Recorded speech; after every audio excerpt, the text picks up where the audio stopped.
I mean, that was probably the most feel-good Knicks game I've witnessed. Um, to respond like that after the way Game 4 went. I don't think I've ever missed a second half this season. Decided not to watch the second half of Game 4. It was so pitiful, painful. And then to respond that way, the way the Knicks did last night at the Garden. I mean, I wanted nothing more than that. Like the pettiness that I had wanting the Knicks to stretch that lead from 20 to 30 in that fourth quarter there. I was rooting hard for Daquan Jeffries and Charlie Brown and whoever the hell else was in the game by that time, because I wanted this to not just be a 20-point blowout, but I wanted to match that thrashing from Game 4. I wanted the Knicks to do exactly the same thing in Game 5. So I was very glad that they got up to 30 points with the lead there, just to quiet everybody down. Oh my God, the narrative gets so loud whenever the Knicks lose a single game, lose 2 games in a row. It gets so unhealthy. You know, it's so bad. This disgraceful NBA fan base and the media. Like, that's why this win felt so good. Because the Knicks were able to, once again, as they've been doing all year, quiet the yappers. You know? From the very beginning of the season, right? The Candace Parkers of the world, the Becky Hammonds, everybody on ESPN, TNT. Now you got the latest being Donkey from Shrek opening his disgusting mouth. You know, and, you know, obviously TNT purposely bringing him on the show after his cute little comments on his podcast this past week. You know, just like they purposely flew Reggie to the Garden just to mock Knicks. It's insane. So screw all of you, Stephen A. Screw everybody who doesn't like Chandler Parsons, every Tibbs hater. Every single one of you Knicks for clicks losers. Absolute losers. Screw every one of you. Because that LOL Knicks for clicks narrative, that whole shtick, that doesn't work anymore. You can't play that game anymore and expect to get serious replies. You're going to get laughed at. So fuck you. Fuck the Pacers. Fuck Rick Carlisle. Fuck Jim Carrey. Fuck Pat McAfee. Fuck all of you right now. Fuck everything about Indiana except for Caitlin Clark. Who, rough debut. That felt amazing. Also, I have a Pacers fan in my replies on the YouTube edit of this podcast, and I respect you. You know, it's all fun and games, man. But thank you for checking out the show. We appreciate you tuning in. You know, but it felt good, man. It just felt so good. I can't keep saying it. You know, it felt so good to do that. You know, kind of a sloppy first couple minutes there, Josh Hart. But, you know, Brunson, the sigh of relief the second you saw him take a few shots, and you're like, okay, we can breathe. You know, it kind of assured that you could see the difference. He could plant. He was a little more explosive. He was able to stop on a dime last. You could see Jalen Brunson looks good. Sitting in that second half and getting the day off, good. It helped him. And the Knicks they did their thing in the first half. You know, late first quarter, they really started to make it real. And they maintained pressure in the second quarter. Second half comes. You know, you get the fake Indiana Pacer run out the gate with Miles Turner. What do you make? 3 consecutive threes. The Knicks just undisciplined defense. They're playing off the three-point line a little too much. On the other end, they're kind of foul hunting, not really running offense. And Halliburton's more aggressive defensively, and it was ugly. So a 9-0 run out the gate for Indy cuts it to single figures. But then the Knicks punch back. And the Knicks end the game right there with a 17-0 run. Deuce McBride answers back. Jalen Brunson answers back. Both of them knock down back-to-back threes. Brunson then gets a floater in the lane in the middle of traffic. Josh Hart gives it up to Deuce on the fast break. You got Obi Toppin committing back-to-back turnovers. One of them leads to a Dante putback slam, which had Madison Square Garden just roaring. You got the Josh Hart coast-to-coast, finish. That stretches the lead, I think, 25 points. And after three, the Knicks are up 96-75. And it was all garbage time not long after that. And the Knicks would win 121-91. Have we even gotten to our intro yet? Let's get to our intro. Welcome to the podcast. I'm your host, RJ Carbone. You are listening to BD4, where there's no better way to get your Yankees and Knicks analysis. We also do MMA. Yanks every series, Knicks every game, MMA on occasion. Let's get to it. Anthony for three. That one goes down, and the game is tied. I'd like to take this chance to apologize to absolutely nobody. The Yankees are champions of baseball. Shaking and baking right here on the neophyte. U.S. trying to close the show. She was doing a great job of feeding that. It's over.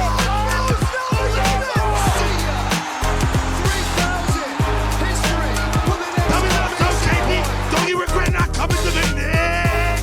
Don't you regret not coming to the Knicks?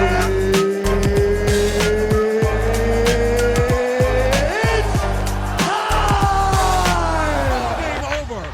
World Series over. Yankees win. The Yankees win.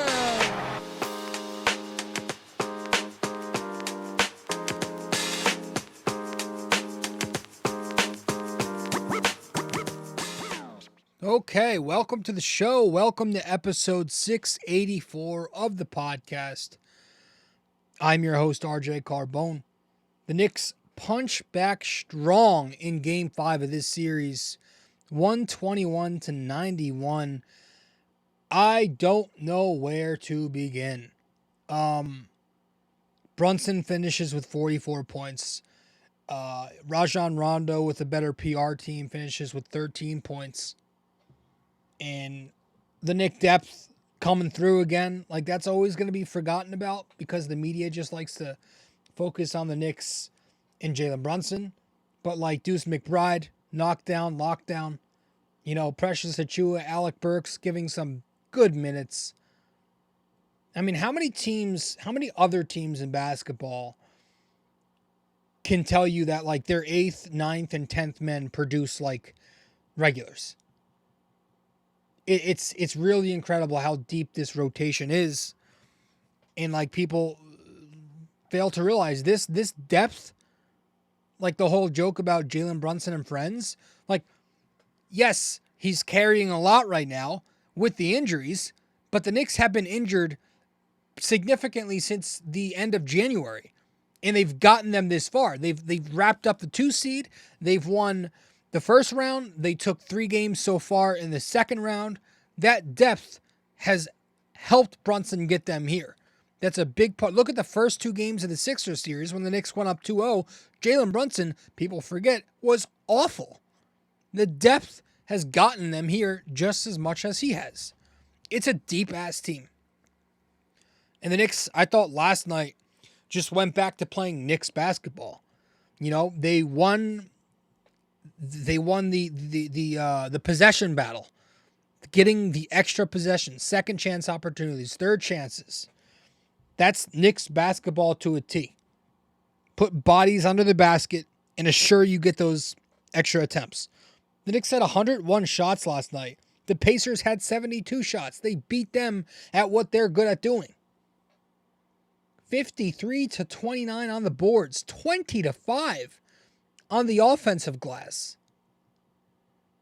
And that's despite the small ball lineups that Tibbs was running out there. In the first half of the game, the Knicks had more offensive rebounds than the Pacers had rebounds. And it was just huge with the offensive rebounding. The kickouts, the putbacks. 62-36 in the paint for the Knicks. 26-9 in second chance points. Forcing turnovers. They forced 18 turnovers. They only had 9.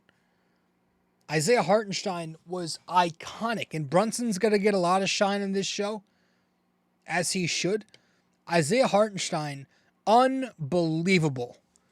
The guy has had some ups and downs this postseason. You know, he hasn't had the greatest games. And he's had some really good games too. And this was one of his really good games. 7 points, 17 rebounds, 5 assists, a blocked shot, 12, I'll say it again, 12 offensive rebounds. Indiana, once again, only had 5. They aren't like us. Isaiah Hartenstein's going to get paid this offseason, and you hope it's the Knicks, which means you probably got to say goodbye to Mitch and Precious, because they're due to get, or Precious is due to get paid, and Mitch is already making decent money. So you don't want to pay that much to one position in 2024 at center. You got to pay Ihart. This is the guy you need to pay. This is the guy you need to keep around. You cannot lose this guy because he is an integral part of this team. He plays such a big role for you defensively, and he plays such a big role for you offensively. The passing, the screening, DHO, blind pig, the short roll playmaking passes that he makes. He's been remarkable. I cannot believe I couldn't stand this guy when he first came here 2 years ago. My gosh, what were we all thinking? I mean, we all wanted him out. But the Knicks just playing that tough New York style of basketball, the 90s basketball, I don't care how cliche it is because it's true. They aren't like us. They're playing a tough, fuck you style of ball again. Dante DiVincenzo didn't have the greatest scoring game. Certainly didn't feel like it. You know, I mean, the way he was playing, getting in the faces of Miles Turner, constantly jawing at TJ McConnell, that punk. Post game, they talked to him about it. He says it how it is. They're fake tough guys. They're not like us. This Pacer team gives me major Cleveland Cavalier vibes. A lot of these teams think they're physical. They try hard, but when they match up with the most physical team in the league, it's just so obvious. Dante DiVincenzo was 0 for 6 from 3, and the Knicks won by 30 points. But he was playing well. The putbacks, he was cutting off ball in the right spots, the ball movement, the rebounding. He blocked that shot on Siakam in the second quarter. Good Christ. So his worst game of the series, still, like Tom Thibodeau says, you don't have to shoot well to play well. You know, maybe the Knicks aren't that tired. You know, maybe, like I said, they are conditioned for this. You know, and it's also helped, you know, that the Knicks, we're getting screwed on some calls in this game, but like in the first half of the game, the amount of stoppage, the amount of reviews kind of helped the Knicks get some breathers, you know? And now you get a couple days off, you get an extra day, you don't play again until Friday night. So that's massive for the Knicks. But like, they're conditioned, they're ready. Tom Thibodeau hate is insane. After every loss, he becomes the scapegoat for garbage that makes no sense either. It's snowflakes who've never had to work in their life, you know, but it's insane. So credit to this guy, man. And he deserves every penny that he's going to get. Apparently he's about to get an extension in the offseason, $10 million a year. So well deserved. And I'm happy for him. You know, he has this team playing like the 90s Knicks. The defense, The synergy, the communication, remarkable. They're out there defending on a string. Everybody knows where everybody's gonna be. All 5 of them have this chemistry together, right? You had that lineup late in the second quarter: Brunson, Dante, Deuce, Josh Hart, and Precious. There was that one possession. Indiana runs a fake handoff. They try to drive, and the Knicks are they're helping, recovering, stunting, switching, fighting over, dropping. It is insane the amount of team defense, the way they were able to defend on a string last night. But I'm going to start by praising Tom Thibodeau, because the man absolutely deserves praise for going to a number of things, making a number of adjustments that people, it's so easy to just say, oh, he doesn't make adjustments, he's Tom Thibodeau. The narratives have been killed because adjustments were actually made last night, and a number of them were. Tibbs went away from his comfort zone. He went to Deuce in the starting lineup. He had the balls to overtake what he loves so much. He loves size. He wants the rebounding advantage. He wants to be able to defend the front court. But he realized, all right, that wasn't working. It lost us 2 games in a row. It helped lose us 2 games in a row.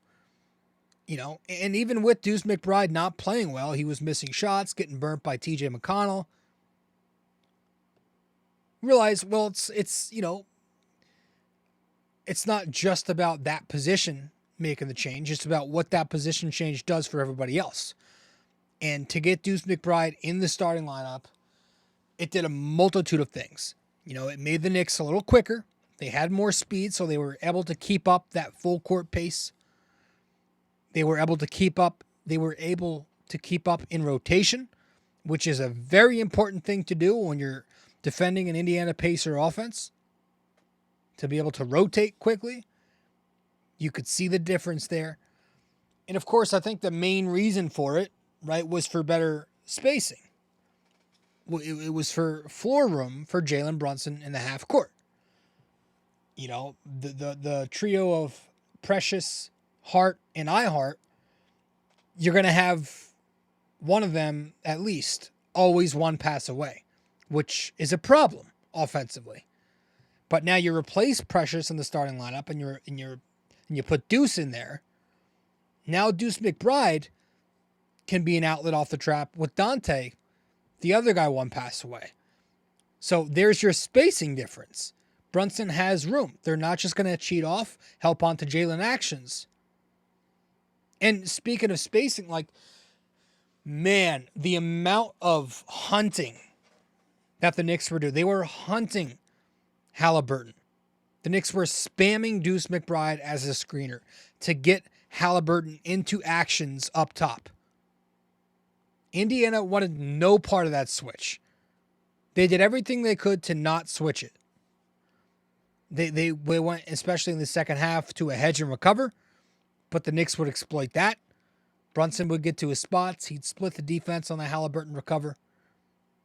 He'd turn the corner on the recover. He'd swing it one pass away to Deuce for a catch and shoot 3 to force the defense into rotation. Late coming out. If they blitzed high, the Knicks would exploit that because Indiana doesn't have the length in backside help. They don't have the bodies and the toughness to crash the glass. So a lot of the time they just went one-on-one, and that's fine with the Knicks. So to be able to spam those screens and force Halliburton into the action, major win for the Knicks offense last night. And they were spamming screens all night. I think it was a couple games ago we were complaining about I didn't like the way the Knicks were setting their screens. I thought they didn't hold it long enough. Last night it was the exact opposite. They were spamming screens left and right. Guard screens, staggers, weak side screening in the backcourt to get the ball up in time. Hard screens, they were holding them longer. Traditional 5 screens. They made sure Deuce McBride wasn't just in the starting lineup, but he was actually involved in this game. and he was on the other end locking Halliburton down. I mean, Jesus Christ. The fact that Deuce was, listen, when he was with the bench, he was on TJ McConnell. And TJ McConnell is just not a good matchup for him. He was bullying Deuce McBride. Let's just put it straight. Deuce comes to the first unit. Now he's on Halliburton, and he's denying him the ball, and he's pressing full court, which makes Indiana uncomfortable because that takes the Pacers away from their offense. That puts them in late clock offense, which is the exact opposite of their early offense. And so Halliburton couldn't really get comfortable last night because of McBride. 13 points, he only took 9 shots. Wasn't the Halliburton that the media makes you think he is. And having Deuce in the starting lineup defending, again, changes everybody else's role. Dante DiVincenzo, who I've never been a huge fan of when he guards the point of attack, now can go off the point of attack. You put him onto Andrew Nembhard, who is not a great shooter in that starting lineup, probably the worst shooter in the starting lineup. And now Dante's back into his role where he can help off him and play into help. Right? He can stunt at drives. He can play the passing lanes. He can jump DHO up top. He can make his deflections. Just get his arm in there.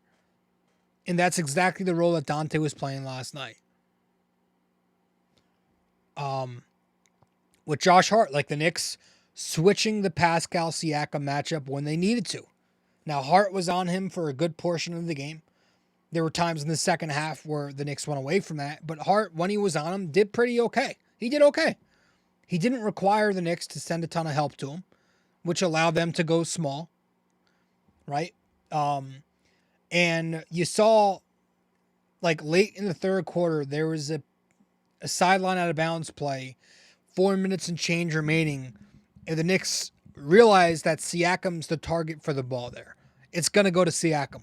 So what they do, they kind of pre-switch it. They put Hart to Turner, and they have Ihart come up to guard Siakam. And what that did, that forced the Pacers to pivot to Halliburton coming off the Siakam screen, and he missed a 3. But that one play was important to me because if you've been paying close attention to this series, the Indiana Pacers ran that same exact slob set a number of times in this series already. But the Knicks had Hart isolated on those Siakam post-ups, and he was just beat bad on them. So what they did was they said, all right, let's go to Hart and Shine here on the sideline out of bounds. And it worked. And I thought Stan Van Gundy made a great point about that. And he was bringing that up. Going to Precious Achiuwa at the 5.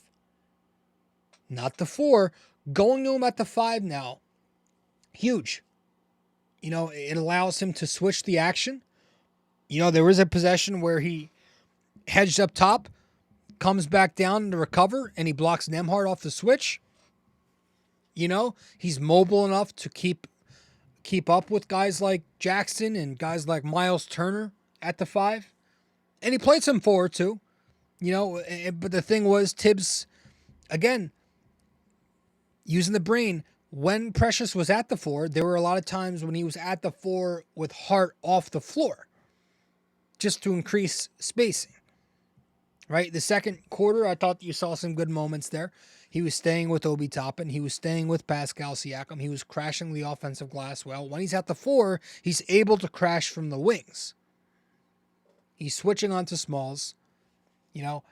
Offensively, he's hitting open shooters off the slip from the pocket. His finishing is still brutal at times. But he was in the right place at the right time. And I thought Tom Thibodeau did a really good job of having him play 5 and also having him play 4 without Josh Hart in some lineups.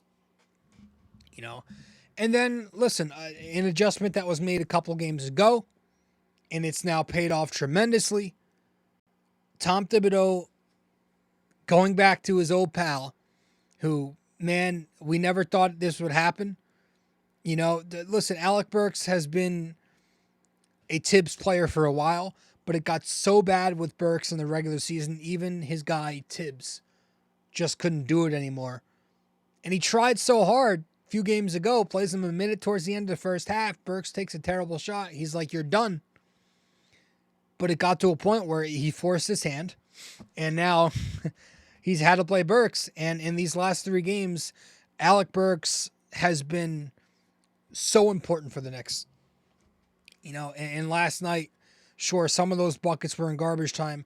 One that wasn't, third quarter, when the Indiana Pacers are going on that mini run early on, Alec Burks with a timely corner shot that he knocks down, kind of ending that momentum and getting the Knicks on their run, helping get on their run, you know, and just having him back to being a reliable scoring wing.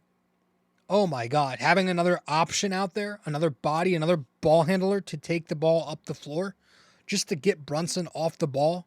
You know what I mean? Like, with all these injuries, with what Brunson's having to deal with, to have another reliable guard now, again, I go back to having depth. It's so important. You know, the Boyan loss becomes less of an impact. You know, and if you get Precious playing like this, the Mitch loss, we counted this guy out. Like, the Detroit trade has been such a wild ride.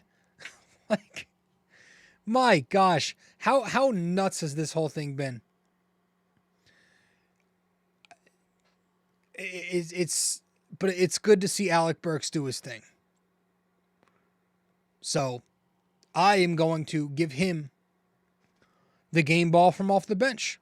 Bing bang.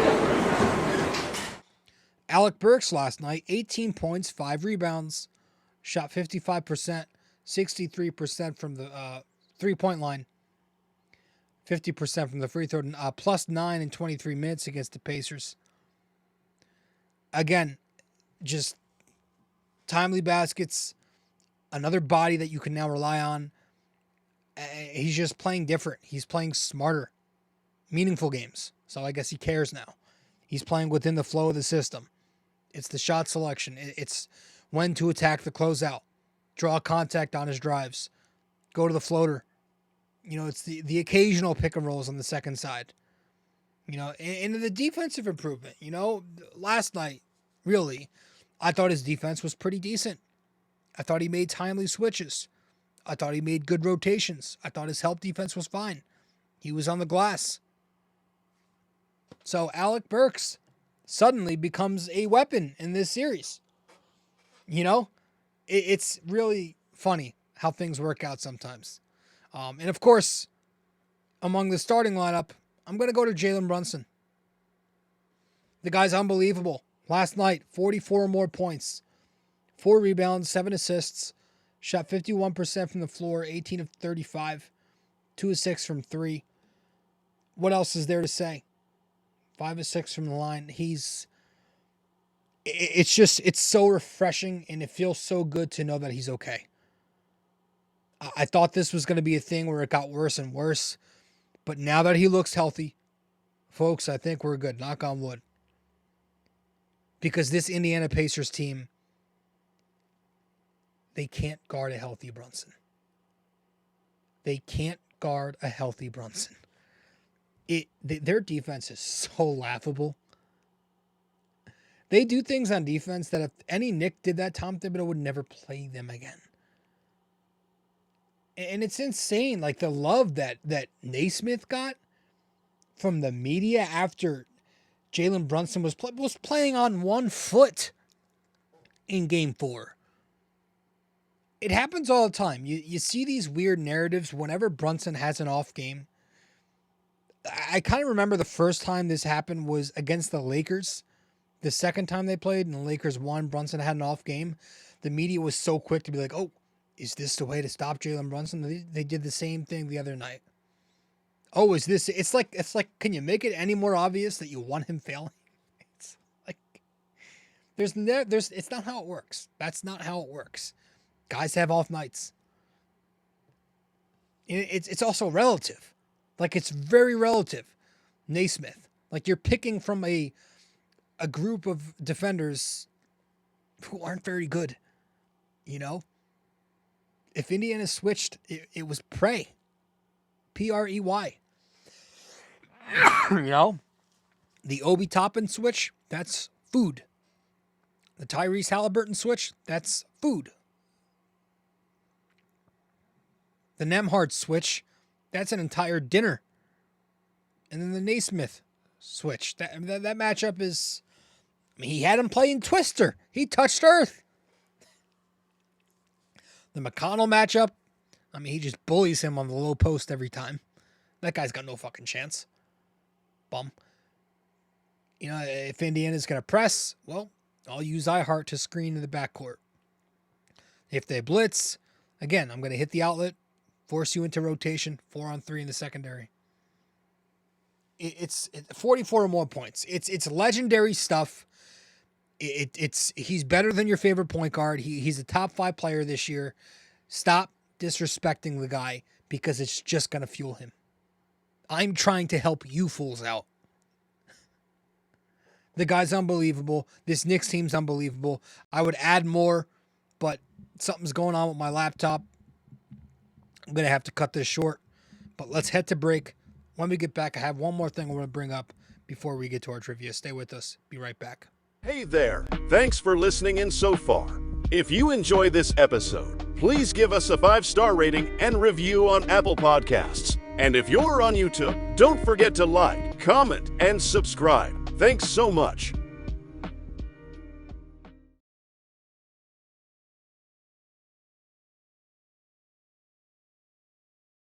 You can follow us on social media as well. On Instagram, we're at BD4Pod and at Rob J. Carbone. On X, we're at BD4Pod and at RJCBD4. And on Facebook, we're BD4.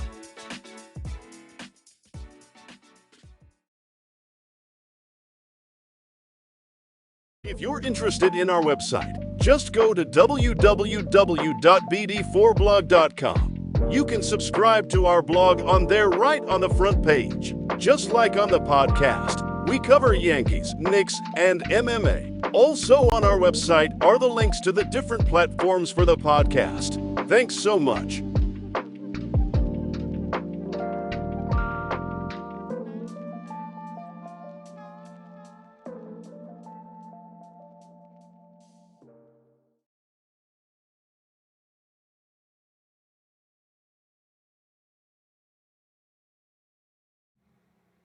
I just want to say one thing before we get to our trivia. See, I don't know why this is doing this. Hold on one sec. I want to say how... can I say how awesome it is? I don't know if this is going to fucking pick me up, but it's like getting really laggy. Fucking starting to skip. But can I say how awesome it is to have Steph Marbury back into this Knicks universe? Starbury's back, man. Like he's back with the team. It's so glad to see him embracing it all. You know what I mean? He's at the games with Knicks legends at the Garden.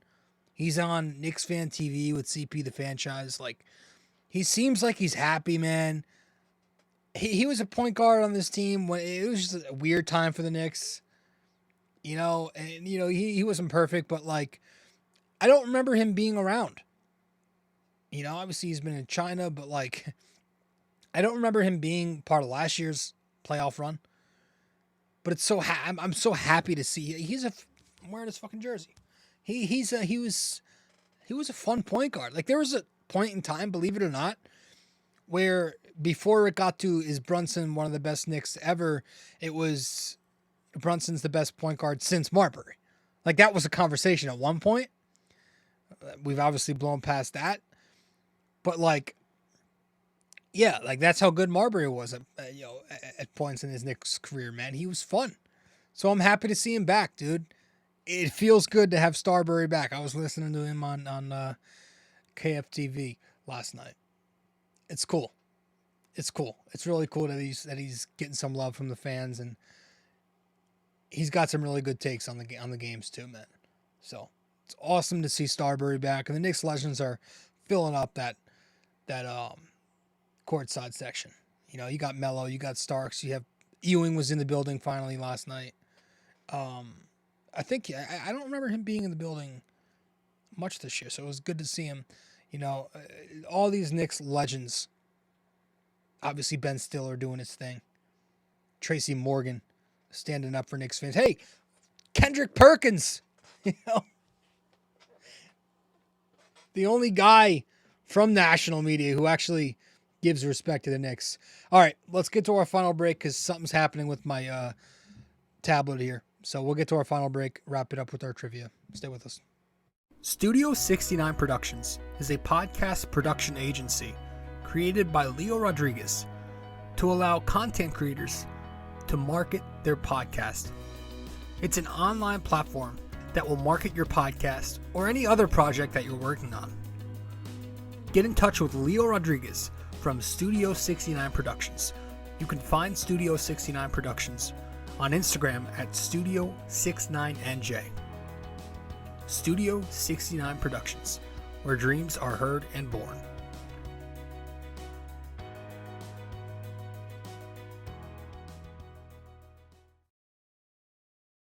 Thanks for listening to BD4, where there is no better way to get your Yankees and Knicks analysis. We also do MMA, Yanks every series, Knicks every game, and MMA on occasion.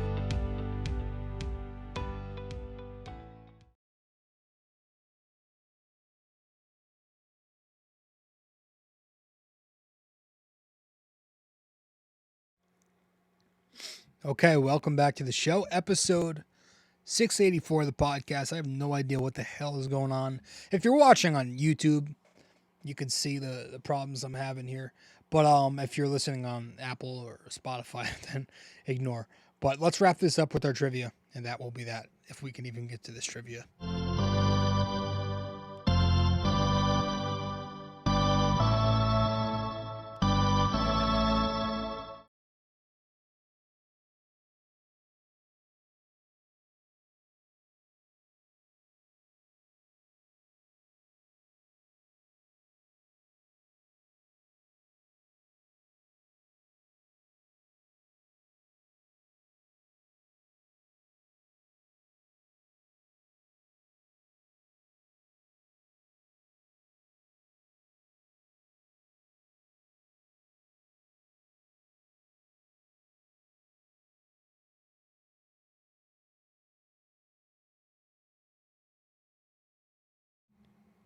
Fuck, I had that thing on fucking mute the entire time. Welcome back to the show. Our trivia question. Jalen Brunson became one of 11 players to score 40 points 5 different times in a single postseason. Who is the only other active player to do so? All right, Jalen Brunson is one of 11 players to score at least 40 points 5 different times in a single postseason. Who is the only other active player to do so? That's it, folks. I appreciate you tuning in. I'm sorry we had to cut this one short, but man, this fucking tablet's crashing. So, thank you all. See you in the next show.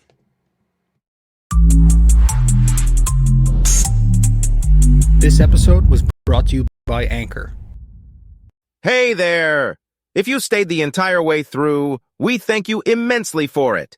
We hope you enjoyed this podcast and that you come back for the next episode real soon. Don't forget to like, subscribe, comment, download these episodes, and share them with your friends as well. BD4 is a 5-star podcast simply because of you, and we'd like to keep it that way. Have a wonderful day. Go Yankees and go Knicks!